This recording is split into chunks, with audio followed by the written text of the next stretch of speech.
So that being said, now we know that Ephesus was a seaport and a very commercial city. Also a free city, free trade. It was a free trade city by the Roman Empire. Roman Emperor gave the status of a free city, so they were tax-free. Because of such an important and busy port that they were exempt from some taxation. So just like today, certain trade deals the United States has with Mexico, for example, there are certain duties and taxes are not, enforced for purposes of trade. So this city was so important for the Roman Empire. It was the capital, basically the hub. It was the hub of their eastern center of the empire. Very important. Ephesus also had the largest church in it.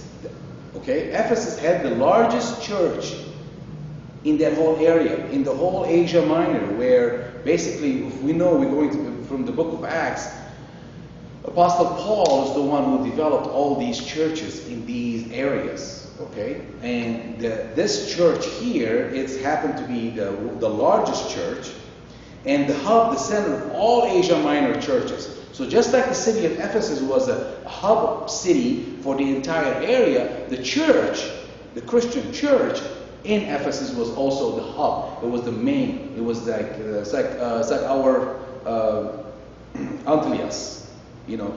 It's the main. It's the cathedral. It's the main church for the rest of the churches. It was found by Apostle Paul.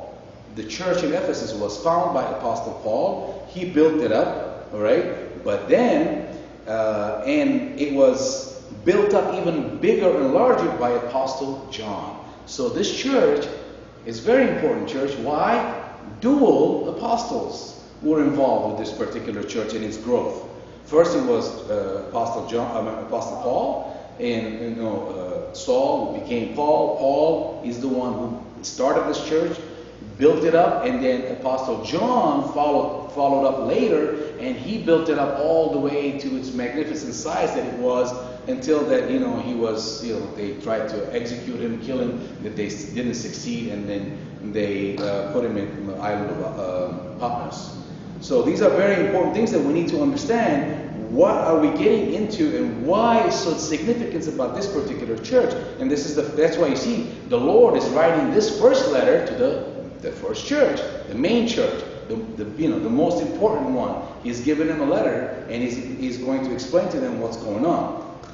So Jesus gives them first a positive affirmation, and then he gives them a corrective exhortation, and then he gives them an eternal motivation. It's very important for the Lord to do the way he's doing it. That also applies to teachers, leaders, parents, debtors, and officials, and so on and so forth, to have these characteristics built in them when they are trying to teach a congregation or a class or a family.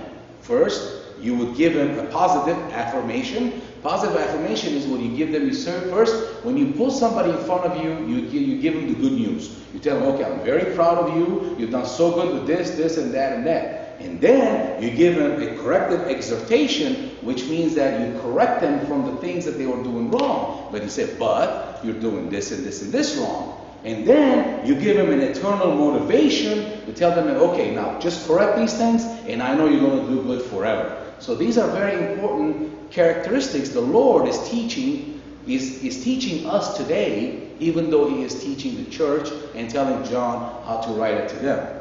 So he's also teaching head of the churches how to communicate in the future. See how deep the Lord works in advance. 2,000 years ago, he's telling us today how, as church leaders, we have to behave or with others in the church family. How we are to correct things by what type of personality, behavior towards them. You see, you cannot just come up to a person and attack him right away and tell them that they're doing it wrong. First, you tell them they're doing great, what they are doing good in.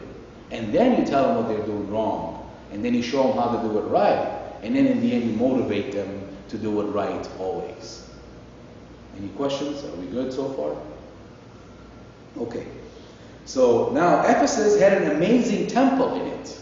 Another thing, why it's so important. Ephesus had an amazing temple in it. It had one of the largest temples, the Temple of Diana. The Temple of Diana was 60 foot high by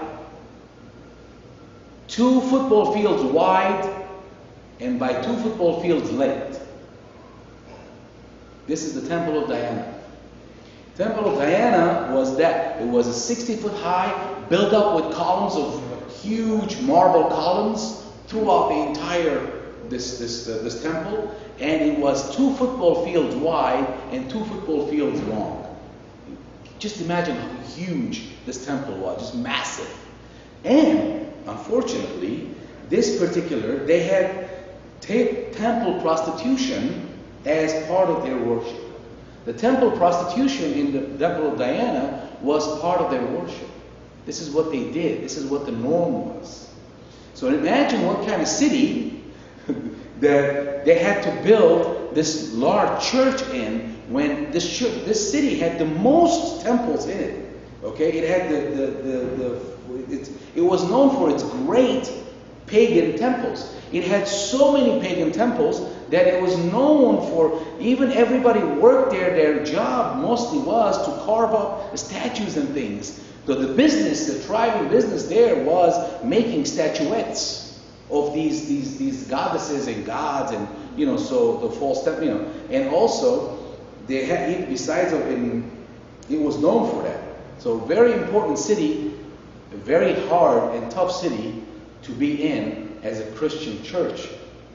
So just like it was the largest pagan temple, also it was the largest church. See the combination? It goes together hand in hand. Both of them in the same place. Very important. How the Lord works, how God does things, it's so amazing, because He always takes even the bad and makes it for the good. God works even by using bad to make it good, to bring good out of the bad. So there's nothing can be bad for the Lord. God can use anybody and anything and everything to bring good from it. So He took a city that's known for because see, the city was known for their worship. They had some kind of belief. So they believed. That's why they had so many temples. They had some kind of faith. So they wanted to believe. They wanted to know. Except they were worshiping all these false idols. They were worshiping all these just statues of wood and stone, man-made, not a real God.